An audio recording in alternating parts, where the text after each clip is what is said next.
All right, what is up, everybody? This is Steve Breach coming to you here today. We are coming here with an anniversary video, an old-time wrestling video. Not really like the old school. I've been dipping my toe into like the late 80s, early 90s a lot, watching like Saturday night's main events, which I do need to get back on. But on my Twitter, I post a lot of like on this day and wrestling kind of things. And a match happened in 1999, Armageddon. It was Triple H versus Vince McMahon in the main event of the pay-per-view. And honestly, in my mind, at that time, Triple H was already one of my favorite wrestlers in the WWE. I really enjoyed watching him. I was a DX mark. I didn't really care if it was a babyface or a heel.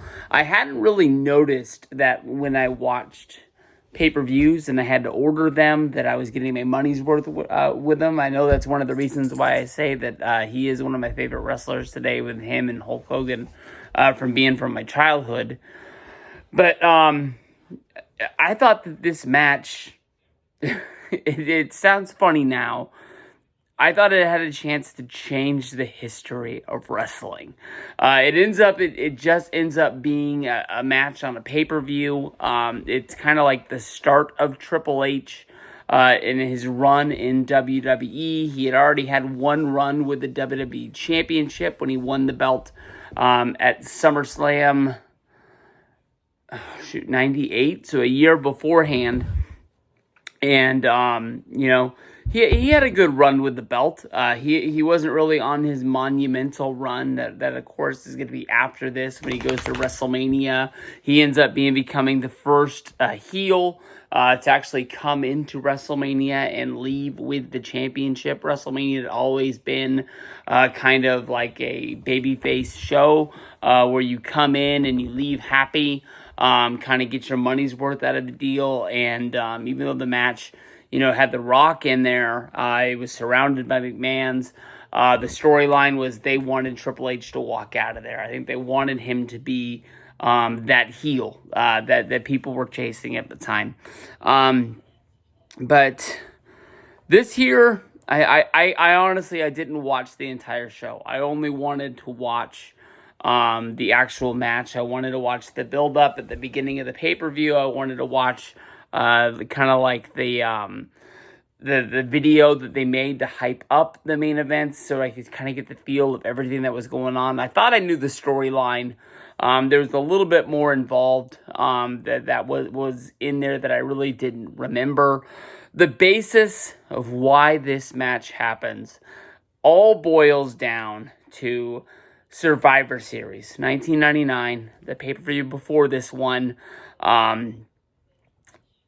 As we all know, Stone Cold Steve Austin was injured. They ended up doing the storyline angle where Stone Cold Steve Austin was walking into the arena for the match. He ends up getting ran over in the parking lot. As we know, that would end up being Rikishi. I did it for The Rock. I did it for the people. He kind of was working hand in hand with Triple H, the storyline said, that so they could do a couple of tag team matches. A lot of people point at the Vince McMahon higher power as one of the worst wrestling reveals of all time. I will tell you that when it was announced that Rikishi was the one who ran over Stone Cold in the parking lot, all right, they did have, I guess it was a match. They did have one hell of a beatdown on pay-per-view when Stone Cold Steve Austin returned and beat the hell out of Rikishi. He ended up just running him over with his truck. I guess he just kind of backed into him, if you're telling the right story. But as a wrestling fan, as a mark, I don't think it got any better than that. Stone Cold Steve Austin got his revenge. And he was back. We'd seen him come back. He'd been a special guest referee for that Six Packs Challenge, but that was his return, and that was awesome. We're kind of jumping all over that storyline right now, but, Stone Cold Steve Austin is out. They ended up still having the main event. Instead of just giving us The Rock versus Triple H for the WWE Championship, they ended up introducing the Big Show into the match. He had already turned on all of his teammates in his own Survivor Series match. He beats up his 3 guys that he was supposed to team with that he did not want to team with, then walks out, has a 4-on-1 Survivor Series match, cleans house, ends up, becoming the ultimate survivalist. He won his own match. Then I guess Vince McMahon names him into the main event, so he comes down and he ends up winning the WWE Championship because during the match, Vince McMahon did not want Triple H to win the championship. So he, got in there. He hit Triple H with the chair a few times. Big Show ended up standing victorious, getting the win, winning the championship. He ends up becoming, one of those placeholder champions.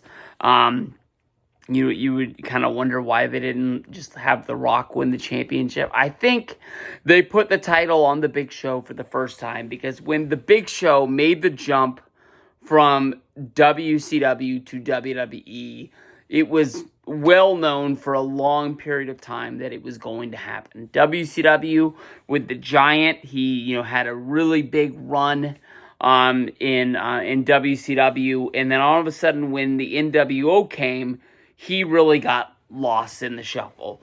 To be honest, that championship run that he was on, I think ended, when they had the World War III. That was before the NWO got there and started running things, but they were already wondering what they were going to do.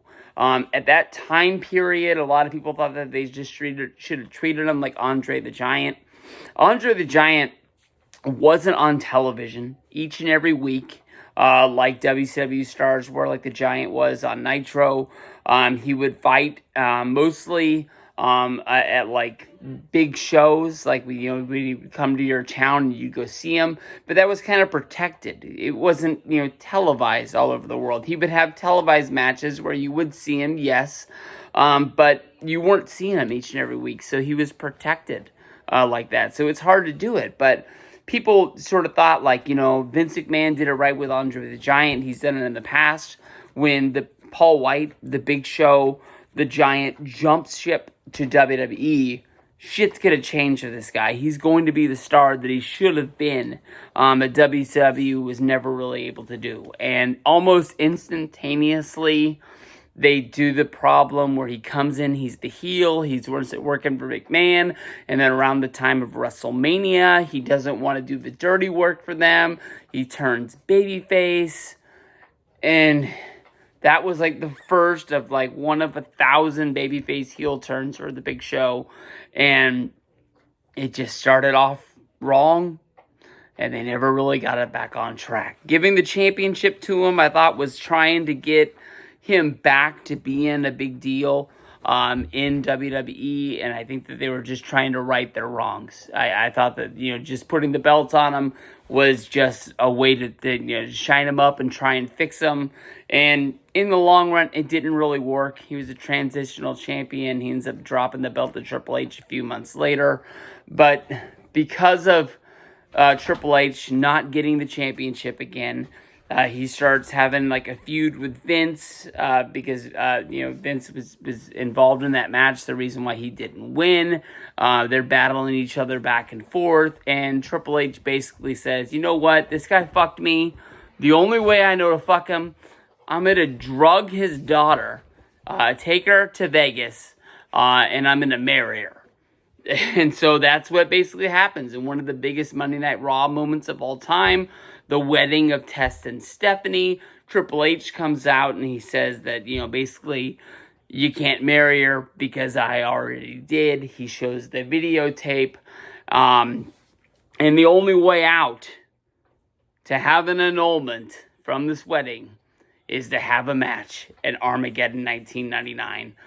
Triple H says that if Vince wins, he'll annul the marriage. It never happened. Stephanie can go on living her life with Test.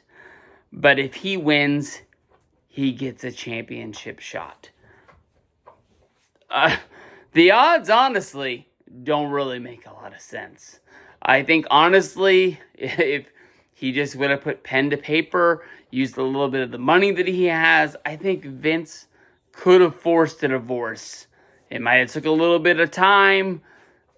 Triple H was going to get a championship shot anyways. I understand they have bad blood. They want to go out there. They want to duke it out. But the storyline honestly doesn't make much sense. The match is not a barn burner. It's not you got to go out of your way and see this. Tonight, am I glad that I watched this match?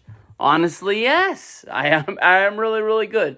Vince, I believe at one point they said he was in his 50s at the time.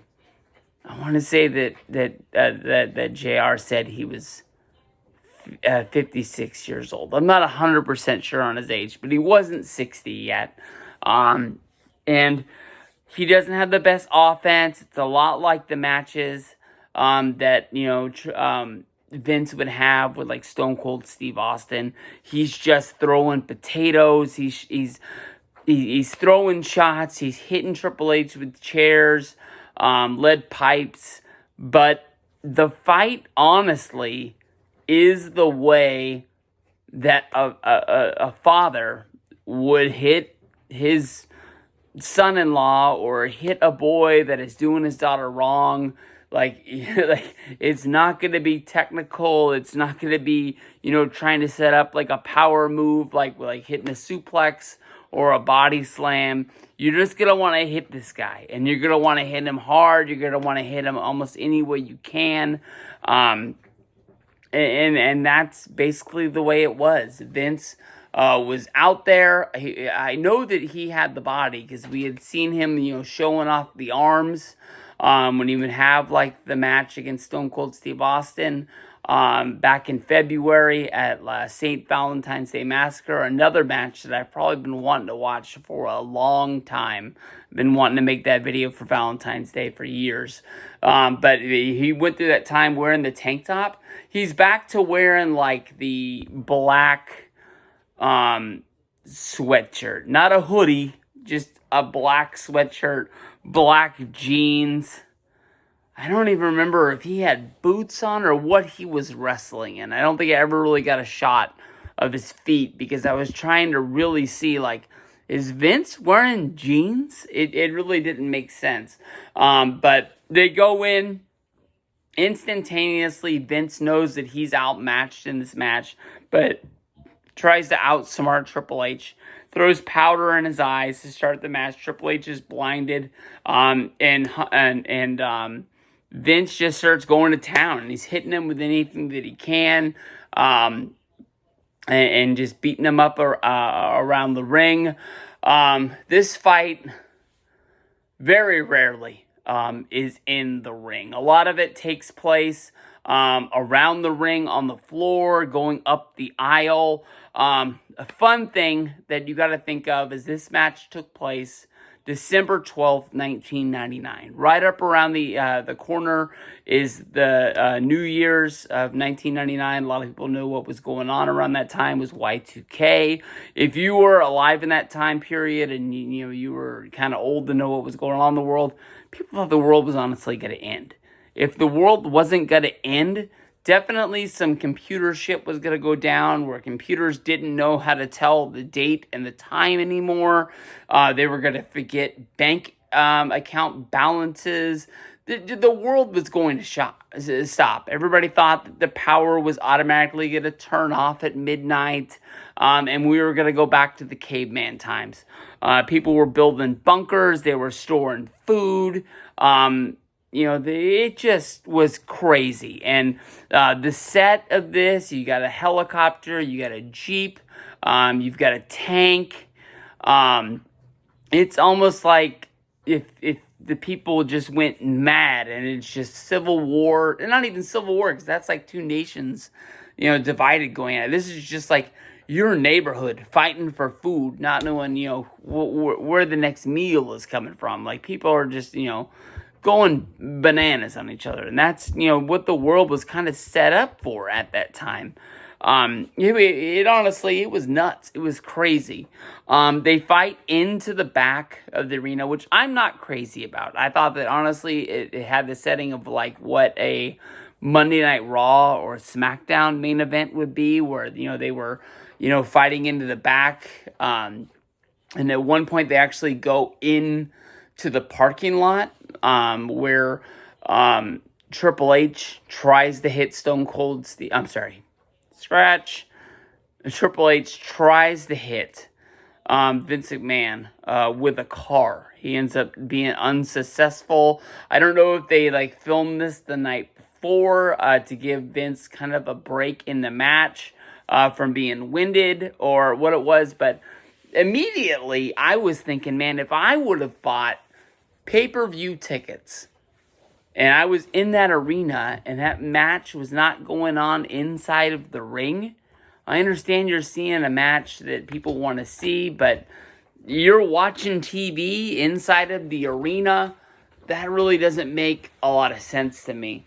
I honestly, I probably would have been pissed off, especially at that time period. It's hard to get a WWE pay-per-view ticket. You're probably buying that on the secondary market, which isn't like today with SeatGeek or any of those sites. You're basically, having to call like a number and go see a guy in an office and buy a ticket for probably 4 or 5 times the price for a really good seat to get there. It was weird. It was like legalized scalpers back in the day. Oh, I don't think you're supposed to say that, so I apologize. But it was like, what goes on outside of the arenas. It was like legalized, but they just jacked it up even more because they could. But they end up fighting up the I don't know what they like a trellis. I don't know if that's the right word. It's like when they fight up the thing at with Blackman and Shane. They basically fight up this set for no reason. Triple H hits Vince and he falls off into like the biggest Nerf pit of all time. Jim Ross is trying to sell the fact that when he fell off, he hit the ground and then he bounced up and bounced off the bumper of the Jeep, which is kind of nowhere near where Vince falls. But they kind of protect it, shooting it the right way, unlike, the Undertaker versus Triple H match at WrestleMania, where you really see like the foam that Triple H falls into when he falls off of the camera equipment, I guess you can say, that what they built so the camera can get that angle. Damn, I really wish I can remember the words that they call it. But he gets down. Triple H gets up. He gets into the ring. He ends up grabbing a microphone and he starts running down Stephanie, who's sitting at ringside, just basically asking why Vince won't quit. But the storyline of this match is that Vince won't quit because he's fighting for his daughter. He's fighting for his daughter's freedom. He doesn't want Triple H as a part of the family, ruining her. I don't think he really thinks that Stephanie is a bad seed.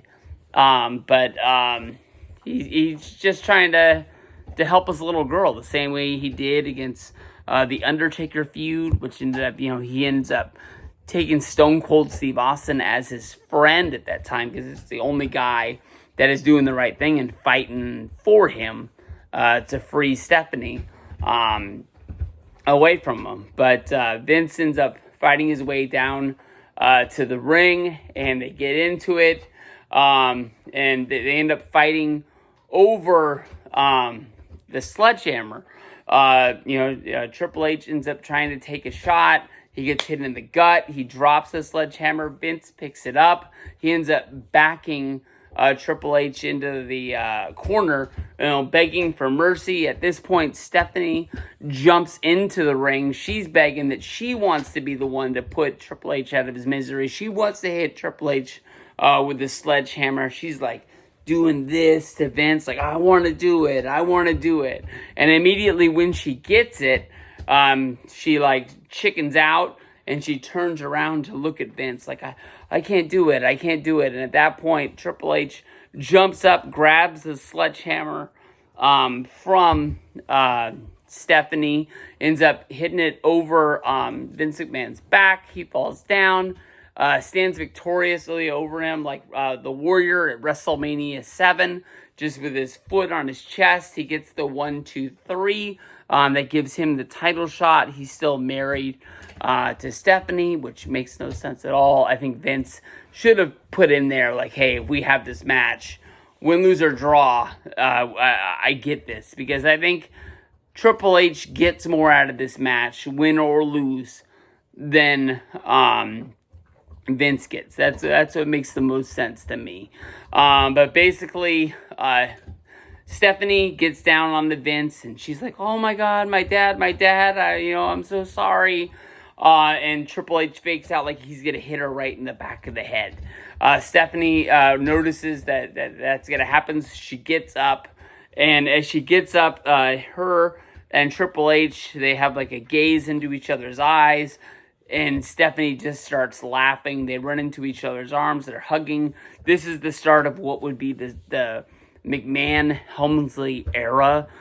Vince is so distraught that Stephanie turned that he stops coming and showing up to shows, which basically means that Stephanie, with her control of the 25% of the company, there's no one else around because there's no Shane to be seen. There's no Linda. Can do almost anything she wants. Triple H had already reunited DX, who were pretty much in a big battle. They had broken up earlier in the year. Everybody was turning on each other. Basically, the only people still repping DX was Road Dogg and X-Pac. X-Pac ended up starting to team with Kane. We had seen, nothing really going on where the Outlaws finally got back together on a random SmackDown. And Triple H and X-Pac end up coming down to help them in a match against The Rock and Stone Cold. I think they end up getting the win. And DX, reunites. So he's got them. This leads to Triple H cashing in his title shot on the first edition of Monday Night Raw of the 2000 year. So it's probably like January 4th. Somewhere in there. And DX just uses the numbers and they beat the Big Show. Triple H ends up becoming the champion yet once again. And he pretty much has a run over 2000 where he beats everybody. It's not that he beats them. He just kind of outsmarts them, outnumbers them. And uses that to his advantage, that he has the DX guys, running around with him. Like I said, he ends up getting the win at WrestleMania 16, WrestleMania 2000, in the Four Corners match. First heel to ever do that at WrestleMania.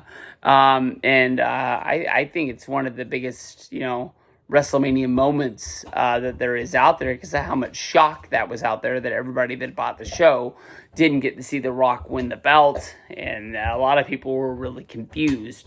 But I think they had been on a run with Triple H, and they wanted to see how far it could go.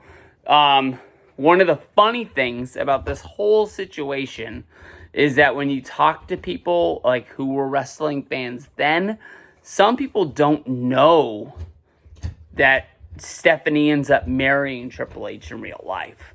And then you don't really know how to, get over the fact that, if they were watching at this time period when Triple H and Stephanie were married, they weren't really an item. They weren't really married at the time. They just were two, actors, I guess you can say, playing a part. And their relationship is still kind of in the weeds. How it got started, they sneaking around, this, that, and the other. Was China and Triple H still an item at the time? Were they just kind of partners that never really broke up? I think they played that off on a few different things backstage. Once it was well known that they were really together. But I don't know. It's a hard thing to okay, that was fake, But then, yeah, like they really got together out of the blue, and then they had to pay it off because so many people knew that they really got married. They had to start portraying that on TV as something that was real, even though that they had this whole storyline was fake. One thing that I always thought that if they would have done would be huge now. If you go to the movies and you see this, the movie on the Von Erichs, the Iron Claw, or if you watch the World Class Championship Wrestling documentaries, Lance Von Erich, the fake Von Erich that they recreated, maybe it doesn't work because of that.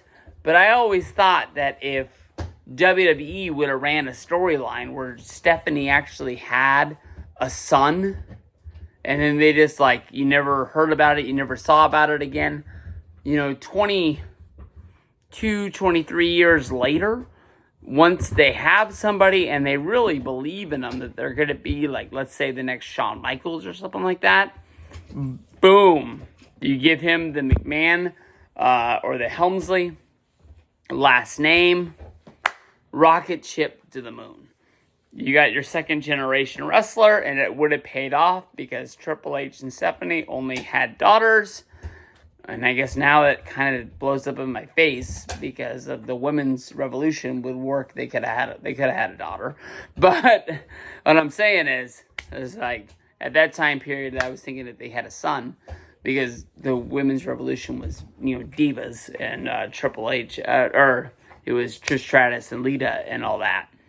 But I don't know. And maybe it would have worked. Maybe it wouldn't have. But we'll see. It was a fun thing to watch. I think I talked about this match for as long as the match was. It's about a 30-minute ordeal. Armageddon 1999.